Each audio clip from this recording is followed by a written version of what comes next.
Hello everybody and welcome back to another video. I'm your host OT, and for the time being I've decided to showcase some of my customs that I use in my stop motions, a few that may be used in the future, and just a few one-off things really. So first of all, we're going to start off with Barricade. So I'm going to give you a bit of backstory. So, because Barricade, he's most well known for his appearance in the live-action movies, and he also appeared in the War for Cybertron video game, voiced by Steve Blum.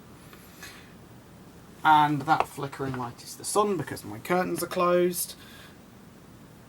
But this custom is seen in my stop motion series Transforms and Hero Factory, which basically merges the two universes together.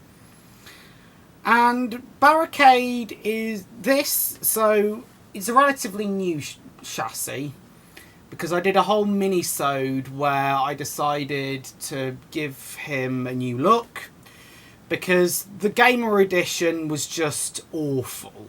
It was like he was wearing a rucksack on his back, so I decided to give him a new chassis.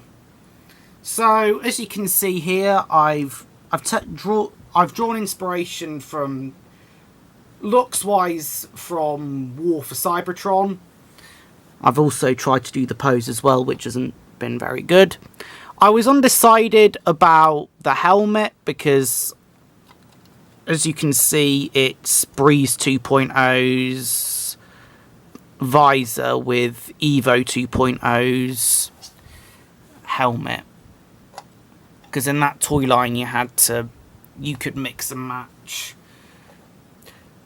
But anyway, I was at one point going to use the Stringer 3.0's helmet, so that's the bear look, but I decided to go for this instead, which was a much better option.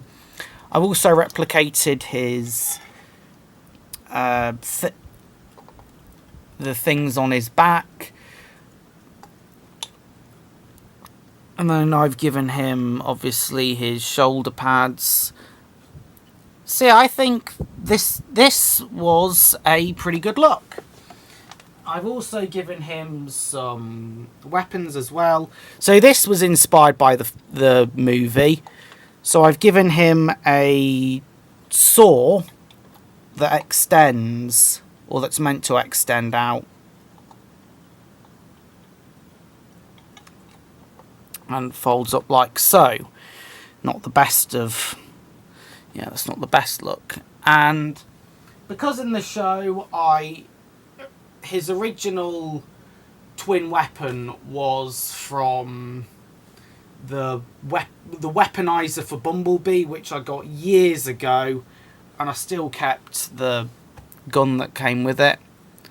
So I rebuilt that in Lego because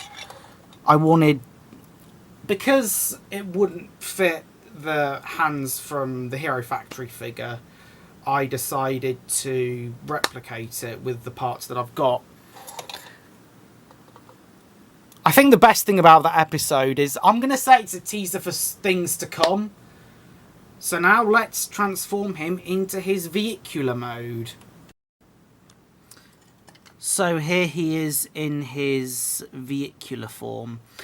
Something that really annoyed me was that how I couldn't... you know how in his vehicle mode in both the film and the game, how he had something at the front that looked like monster's teeth? I think that was a really great addition to the form. It's a shame that I didn't really add that onto this. As we all know, it's meant to be a car. So for the transformation, it's pretty simple. All you do is... do that. That.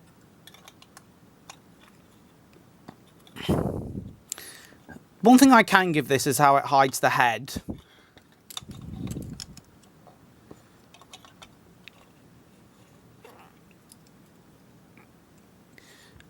I want to make... come on. One thing I always want to do with these is to make sure that the head is invisible in vehicle mode.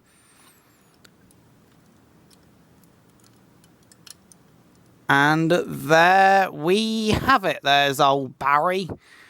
That could be a nickname for him from the other Decepticons, Barry. You right, Barry?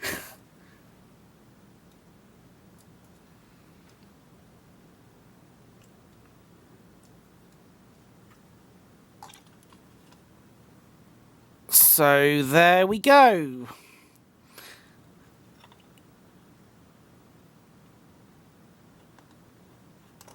And there we go. So yeah, there you have it. There is my custom of Barricade. I hope you enjoyed it, and I'd like to thank you all very much for watching, and I will see you all later. Ta-ra!